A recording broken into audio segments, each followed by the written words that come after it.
Hello everyone, this is Tarun Kumar and I welcome you all on my English channel TKS Classes. For full courses, please contact on given numbers. Let's begin today's topic. Hello students. आज का जो हमारा topic होने वाला है ये एक ऐसा टॉपिक है जिसको आप लोग किसी भी कॉम्पिटिटिव एग्जामिनेशन के इंग्लिश पोर्शन का स्पाइन कह सकते हैं, यानी कि रीढ़ की हड्डी बोला जा सकता है। देखिए ये जो टॉपिक है ये आपको कई फॉर्म में मिल सकता है, या ये कहिए कि आप जब इंग्लिश की तैयारी करते हैं तो किसी ना किसी फॉर्म में ये टॉपिक आपको कॉम्पिटिटिव एग्जामिनेशन की इंग्लिश पोर्शन में मिलना ही होता है। ठीक है, यहां से एरर आ जाता है, या फिर आपको क्लॉज टेस्ट करेंगे तब ये पोर्शन यहां से यूज होता है, आप जंबल सेंटेंसेस करेंगे तब ये पोर्शन आ जाता है, आप लोग कॉम्प्रिहेंशन सॉल्व करते हैं तब भी ये टॉपिक आप लोगों को बहुत हेल्प देता है। ठीक है, तो ये टॉपिक है क्या? तो ये टॉपिक कहलाता है कंडीशनल सेंटेंसेस। राइट, ध्यान देना, कंडीशनल सेंटेंसेस। और कंडीशनल सेंटेंसेस को ही हम लोग इफ क्लॉज भी कहते हैं या इफ सेंटेंसेस भी कहते हैं। अब वास्तविकता में ये कंडीशनल सेंटेंसेस होते क्या हैं? देखिए डेफिनेशन के तौर पे एक चीज समझिएगा कि कंडीशन की जब मैं बात कर रहा हूं तो कंडीशन का मतलब आपको दो स्थिति दे दी जाती है। एक जो हमारा सेंटेंस या एक जो क्लॉज है या जो स्थिति है वो दूसरी स्थिति के ऊपर डिपेंड करती है। ठीक है, वास्तव में कंडीशनल सेंटेंसेस कैसी स्टेट होती है? एक हाइपोथेटिकल स्टेट होती है, राइट, और जो किसकी बात करती है? उस एक्शन के कॉन्सिक्वेंसेस की बात करती है। यानी कि जो भी आपने ये समझ लीजिए कि एक सिचुएशन में जो भी आपने कार्य किया उस सिचुएशन के क्या रिजल्ट्स होंगे, ठीक है, वो आपको कंडीशनल सेंटेंसेस बताते हैं। लेकिन ये रिजल्ट और वो एक्टिविटी दोनों ही काल्पनिक होती है। ठीक है, तो मेरे ख्याल से डेफिनेशन अच्छे से समझ में आ गया होगा कि क्या मतलब होता है कंडीशनल सेंटेंसेस का। अब जरा बात समझ लेते हैं कि कंडीशनल सेंटेंसेस को यूज कैसे करते हैं। देखिए बेसिकली आपको दो क्लॉज मिलते हैं। जैसे अगर मैं यहां पे एग्जांपल आपको शो कर रहा हूं तो पहला मुझे क्लॉज मिल रहा है आई वुड हेल्प यू। आप देखो यहां से यहां तक ये पूरा वन क्लॉज है। ठीक है, एक क्लॉज है। और दूसरा क्लॉज यहां से इफ कंडीशंस के साथ मिल रहा है, इफ यू टोल्ड मी, यानी कि मैं तुम्हारी मदद करता यदि तुम मुझे बता देते या बोल देते। इन सेम मैनर जब मैं नीचे वाले सेंटेंस की बात कर रहा हूं, राइट, इफ राखी हैड लेबर्ड, यदि राखी मेहनत करती, लेबर्ड का मतलब यहां पे मेहनत करता है। ठीक है, तो यदि राखी ने मेहनत की होती, शी कुड हैव पास्ड, वह पास हो चुकी होती। ठीक है गाइस, तो आपने देखा कि मैंने दो एग्जांपल से आपको क्लियर करा कि कंडीशन सेंटेंसेस किस तरह से वर्क करता है। बट द प्रॉब्लम इज कि हम लोगों को कैसे पता लगेगा कि कंडीशनल सेंटेंस कब यूज होना है, किस तरह से यूज होना है और इसके रूल्स क्या है। तो चलिए आगे हम लोग समझते हैं कि कंडीशनल सेंटेंसेस के रूल्स क्या हैं और इसको किस तरह से यूज करना होता है। राइट गाइस, देखिए आपको बेसिकली कंडीशनल सेंटेंसेस से चार कंडीशंस मिलती हैं। जब मैं बात करता हूं कंडीशन सेंटेंस की तो आपको 4 कंडीशंस मिलेंगी। इन 4 कंडीशंस को हम लोग शुरू करते हैं जीरो कंडीशन के साथ। जीरो कंडीशन मैंने इसलिए कहा क्योंकि जीरो कंडीशन के अंदर आपको कंडीशन नहीं मिलती, ऑलमोस्ट रियलिटी होती है, दैट इज वाई इसको जीरो कंडीशन कहा जाता है। अब यहां पर दोनों ही एक्शन आपके ता, देखिए दोनों एक्शन ऑलमोस्ट ता है, ते हैं, यानी कि दोनों ही एक्शन आपको प्रेजेंट इंडेफिनिट टेंस के अंदर बनाना है। ठीक है, चाहे वो आप एक्टिविटी की बात कर रहे हैं या उसके कॉन्सिक्वेंसेस की बात कर रहे हैं, दोनों ही एक्शन आपके प्रेजेंट इंडेफिनिट टेंस में होने चाहिए। ठीक है गाइस, तो ये कौन सी कंडीशन हो गई? ये आपकी कंडीशन होती है जीरो कंडीशन। एग्जांपल के थ्रू समझते हैं, उसके बाद एक चीज और यहां पे आपको क्लियर करूंगा। देखिए लेकिन यहां से जाने से पहले एक चीज और समझ लेना कि मैंने जहां पर पहला क्लॉज दिया है प्रेजेंट इंडेफिनिट टेंस, यानी कि ये है क्लॉज नंबर 1, क्लॉज नंबर 1, और दूसरा मेरा क्लॉज है इफ से प्रेजेंट इंडेफिनिट टेंस, ये है क्लॉज सेकंड। तो आपको यहां पे एक चीज और समझना है कि यहां पर जो इफ क्लॉज है आप यदि उसको पहले रखेंगे तो इफ क्लॉज के साथ आपको कॉमा देना पड़ेगा, अदरवाइज ये एरर का पोर्शन हो जाएगा। ठीक है, तो यानी कि हम दोनों कंडीशन में यूज कर सकते हैं, या तो आप नॉर्मल सिचुएशन पहले रखिए और इफ क्लॉज को बाद में रखिए, या फिर इफ क्लॉज को आपने पहले रखना है और नॉर्मल स्टेट यानी कि एक्शन को आपने बाद में रखना है। मैंने ऑलरेडी बता चुका हूं कि या तो कनेक्टर आप बीच में लेंगे अगर आप कनेक्टर बीच में नहीं लेंगे, कनेक्टर वाला क्लॉज आप स्टार्टिंग में रखेंगे, तो आपको दोनों क्लॉजेस के बीच में कॉमा देना होगा।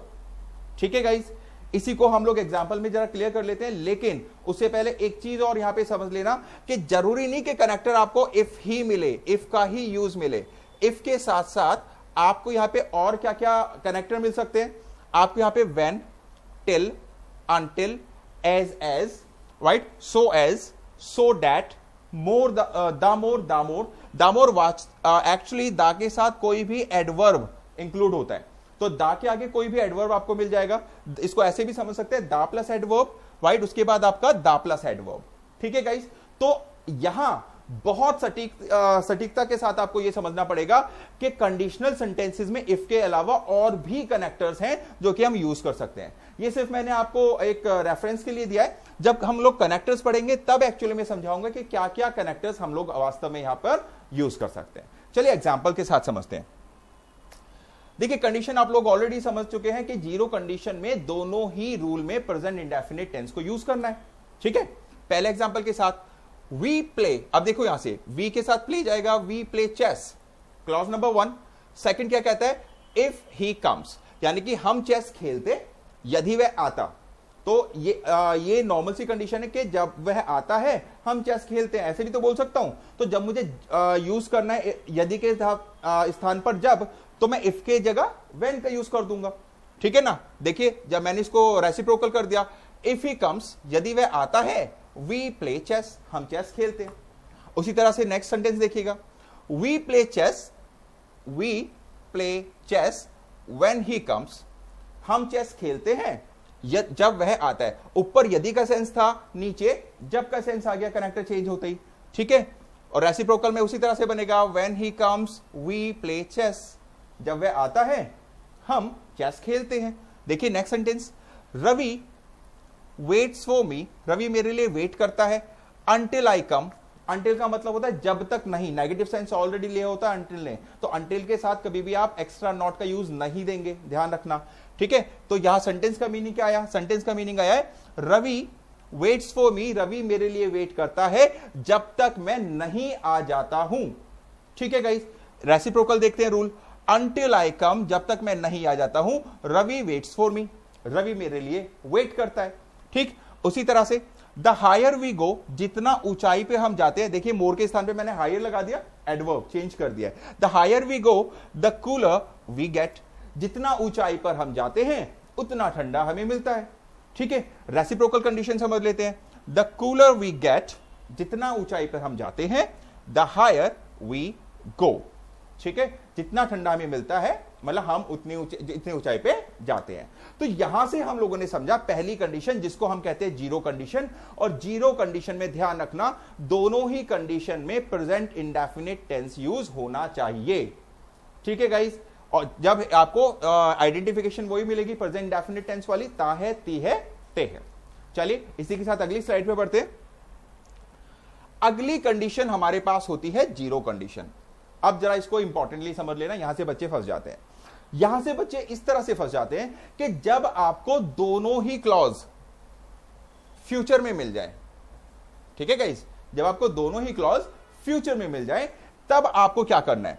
तब आपको एक क्लॉज जो जिसके साथ कनेक्टर नहीं लगा है, उस क्लॉज को तो आपने बनाना है फ्यूचर टेंस में, लेकिन जिस क्लॉज के साथ आपका कनेक्टर लगा हुआ है, उस क्लॉज को आप अभी भी प्रेजेंट इंडेफिनिट टेंस के अंदर ही बनाएंगे। आपको ऐसा नहीं करना है कि यहां पर आप दोनों क्लॉज को फ्यूचर में कन्वर्ट कर देंगे, एरर हो जाएगा, ध्यान रखना। ठीक है, मैंने अभी ऑलरेडी बताया है कि एरर पोर्शन बहुत देता है एग्जामिनर यहां से। ठीक है, तो जब भी दोनों क्लॉज आपके पास फ्यूचर टेंस के होंगे, तो जिस क्लॉज के साथ कनेक्टर नहीं लगा हुआ है, उस क्लॉज को आप लोगों ने फ्यूचर टेंस में बनाना है, और जिस क्लॉज के साथ आपको कनेक्टर मिलेगा, उस क्लॉज को आप लोगों ने प्रेजेंट इंडेफिनिट टेंस में ही यूज करना है। या दूसरे शब्दों में आप इसको ऐसे भी कह सकते हैं कि आप लोगों को अवॉइड करना है विल और वुड को। विल और वुड को किसके साथ? इफ क्लॉज के साथ। जब भी आपका इफ क्लॉज होगा, तो इफ क्लॉज के साथ या इफ के साथ आपने कभी भी विल और वुड का यूज नहीं देना। ठीक है गाइस, चलिए सेंटेंस समझते हैं। नेक्स्ट सेंटेंस है we shall play chess when he comes. अब देखो वही सारे सेंटेंस मैंने यहां पर यूज करे, ठीक है। वी शैल प्ले चेस, हम चेस खेलेंगे क्योंकि शैल आ रहा है मेरा, ठीक है। इफ ही कम्स, यदि वह आएगा, यहां पर मेरा मैंने कहने का मतलब है कि हम चेस खेलेंगे यदि वह आएगा। इफ ही कम्स, यदि वह आएगा, वी शैल प्ले चेस, हम चेस खेलेंगे, ठीक है। वी शैल प्ले चेस, हम चेस खेलेंगे। व्हेन ही कम्स, जब वह आएगा। व्हेन ही कम्स, जब वह आएगा, वी शैल प्ले चेस, हम चेस खेलेंगे, right.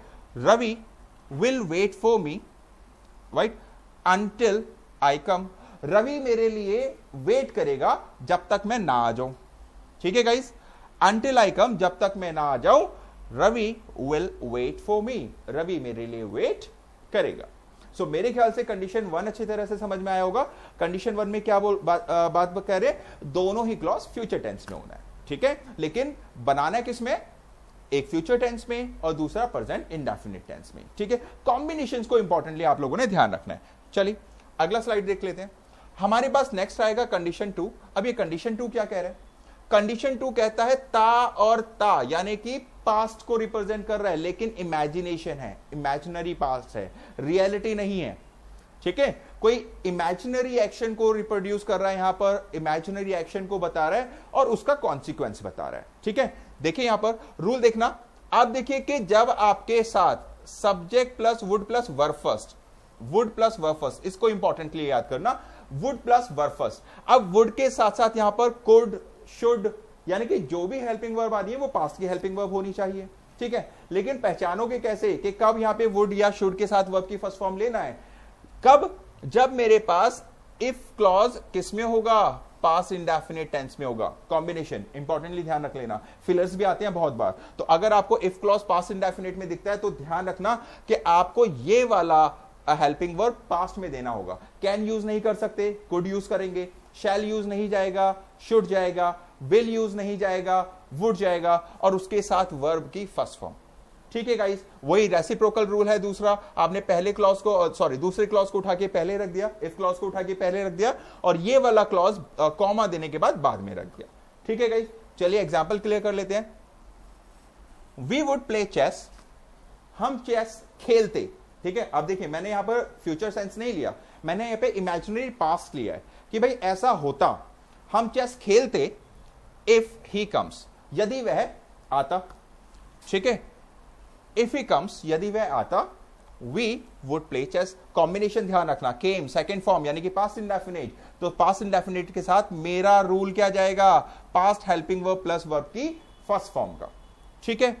Ravi would wait, Ravi wait करता, if you told him to do so, यदि तुम उसको कहते, ऐसा करने के लिए कहते, right. If you told him to do so, यदि तुम उसको ऐसा करने के लिए कहते, ठीक है। So Ravi would wait, Ravi wait करता, ठीक है गाइस। इंपॉर्टेंट रूल है, सबसे ज्यादा जो एग्जांपल देता है, देखिए आपको जीरो कंडीशन तो बहुत कम देखने को मिलेगा किसी भी कॉम्पिटिटिव एग्जामिनेशन में। तो एग्जामिनर जो आप लोगों को क्वेश्चन देता है, या तो वो कंडीशन 1 से देगा, या तो सेकंड से देगा, या तो कंडीशन 3 से देगा, ठीक है। आई होप दोनों कंडीशन अच्छी तरह से समझ में आया होगा। चलिए लास्ट कंडीशन देख लेते हैं। लास्ट कंडीशन क्या कहता है, लास्ट कंडीशन जिसको मैं बात करता हूं कंडीशन 3, और जिसका हिंदी मीनिंग होता है होता या हो चुका होता, ठीक है। मोर पास्ट की बात करता है। सेकंड कंडीशन में हमने देखा इमेजिनरी पास्ट की बात कर रहे हैं, लेकिन थर्ड कंडीशन मोस्ट पास्ट की बात, यानी कि काफी पुरानी बात की बात करता है। यहां पे एग्जांपल समझ लेते हैं। देखिए आपको यहां पर अभी वुड के साथ हमें वर्ब फर्स्ट मिल रही थी, लेकिन अब आपको would have plus verb third, would have plus verb third. कब करना है ऐसा, जब आपको इफ के साथ पास्ट परफेक्ट मिल जाए। कॉम्बिनेशन ध्यान रखना, अगर इफ के साथ पास्ट इंडेफिनिट है तो पास्ट हेल्पिंग वर्ब के साथ वर्ब की फर्स्ट फॉर्म, लेकिन अगर कनेक्टर यानी कि इफ के साथ आपको पास्ट परफेक्ट टेंस मिलता है तो आपका जाएगा would have, should have, could have plus verb की थर्ड फॉर्म, ठीक है। और उसी तरह रेसिप्रोकल कर दिया, past perfect if plus past perfect, लेकिन subject plus would have plus verb third. तो कॉम्बिनेशन ध्यान रखना, would have plus verb third, ठीक है। Should have plus verb third, could have plus verb third, ठीक है गाइस। अब देखो यहां पर examples, we would have played chess, हम चेस खेल चुके होते इफ ही हैड कम, यदि वह आया होता, यदि वह समय पर आ चुका होता, तो चुका होता बहुत पास की जब मैं बात कर रहा हूं तब ही आपको थर्ड कंडीशन यूज देना है। ठीक है गाइस, रेसिप्रोकल मैनर में इफ ही हैड कम, यदि वह आ चुका होता, we would have played chess, हम चेस खेल चुके होते। ठीक है, इसी तरह से Ravi would have waited, Ravi wait कर चुका होता, if you had told him to do so, यदि तुम उसे कह चुके होते तो वह वेट कर चुका होता। ठीक है guys, if you had told him to do so, Ravi would have waited. In same manner she could have passed, वह पास हो चुकी होती, इफ राखी हैड लेबर्ड, यदि राखी ने मेहनत की होती या मेहनत कर चुकी होती तो वह पास हो चुकी होती। राइट गाइस, तो इस सेक्शन में सिंपल सा ध्यान रखना कि कंडीशनल सेंटेंसेस में आपने फोकस करना है कॉम्बिनेशन को। ठीक है, जीरो कंडीशन में कॉम्बिनेशन है present indefinite plus present definite. Condition 1 के अंदर आपको कॉम्बिनेशन मिलेगा आप इफ क्लॉज के साथ प्रेजेंट इंडेफिनिट, बाकी फ्री क्लॉज के साथ फ्यूचर टेंस। ठीक है, आपको कंडीशन सेकंड में क्या मिलेगा, जब भी आप पास्ट इंडेफिनिट टेंस देखेंगे तो आपकी पास्ट हेल्पिंग वर्ब यानी कि वुड कुड शुड के साथ वर्ब की फर्स्ट फॉर्म, और जब भी आप परफेक्ट टेंस यानी कि मोर पास्ट की बात करते हैं तो यहां आपको मिलेगा पास्ट परफेक्ट के साथ would have, should have, could have के साथ वर्ब की थर्ड फॉर्म। तो आप लोगों ने बेसिकली इन रूल्स में क्या करना है, चारों कंडीशंस को समझना है। ठीक है गाइस, तो चलिए मेरे ख्याल से अच्छे से समझ में आया होगा। और पीडीएफ के लिए जो मेरे नोट्स की पीडीएफ है, प्लीज मेरे टेलीग्राम चैनल को ज्वाइन करिए, मेरे फेसबुक चैनल को ज्वाइन करिए, जहां पर मैं वीडियो भी अपलोड कर रहा हूं और आपको नोट्स भी प्रोवाइड करवा रहा हूं। ठीक है गाइस, सो मिलते हैं नेक्स्ट क्लास में। Thank you very much. If you like the video, please like, share and subscribe.